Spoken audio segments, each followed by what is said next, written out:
Di tengah pandemi COVID-19, sejumlah adaptasi kebiasaan baru harus diterapkan sebagai upaya pencegahan penularan virus corona, salah satunya ketika melakukan perjalanan jarak jauh.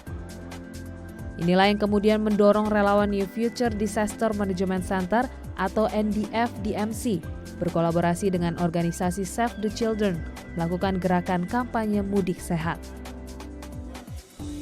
Edukasi maupun sosialisasi pentingnya menerapkan protokol kesehatan dilakukan sejumlah relawan selama periode arus mudik Natal dan Tahun Baru di kawasan Terminal Terpadu Pulau Gebang. Kampanye mudik selamat ini tujuannya adalah untuk menyasar masyarakat yang terpaksa mudik ya di masa pandemi ini gitu. Nah, kita mengedukasi mereka tentang disiplin penerapan protokol kesehatan selama perjalanan seperti itu. Selain itu juga membagikan alat perlindungan diri berupa masker ya, supaya itu bisa dijadikan oleh mereka digunakan selama perjalanan. Karena perjalanannya rata-rata jarak jauh ya Mbak, jadi bisa 2 hari, 3 hari, mungkin maskernya cuma 1, makanya kita fasilitasi supaya mereka bisa menggunakan masker secara berganti-ganti sampai mereka sampai di rumah dengan selamat seperti itu. Secara bergantian, sejak pagi hari relawan NDF-DMC berkeliling kawasan terminal untuk membagikan masker secara gratis berikut sebuah selebaran yang berisikan edukasi mengenai virus COVID-19, edukasi protokol kesehatan saat melakukan perjalanan, edukasi protokol kesehatan saat tiba di kampung halaman, hingga daftar nomor darurat yang dapat diakses ketika mengalami kendala dalam perjalanan.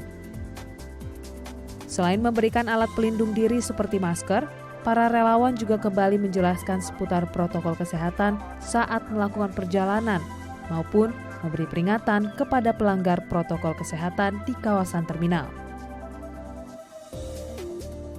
Jadi kita 3 hari di sini dibantu oleh 12 relawan. Nah, tiap-tiap relawan itu dibagi dalam 2 shift, Mbak.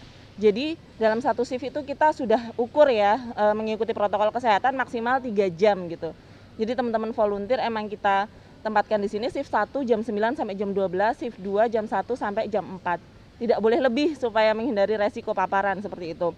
Yang dilakukan teman-teman adalah mengedukasi, membagikan flyer dan juga mengingatkan penumpang lain yang belum menggunakan masker. Karena tadi juga ada penumpang yang menyampaikan nggak pakai masker gitu ya, menyampaikan emang corona masih ada ya Mbak, kayak gitu. Nah, itu yang akhirnya teman-teman menyampaikan bahwa corona masih ada Ibu, berhati-hati dalam perjalanan, ini kami berikan masker, tolong dipakai ya, seperti itu.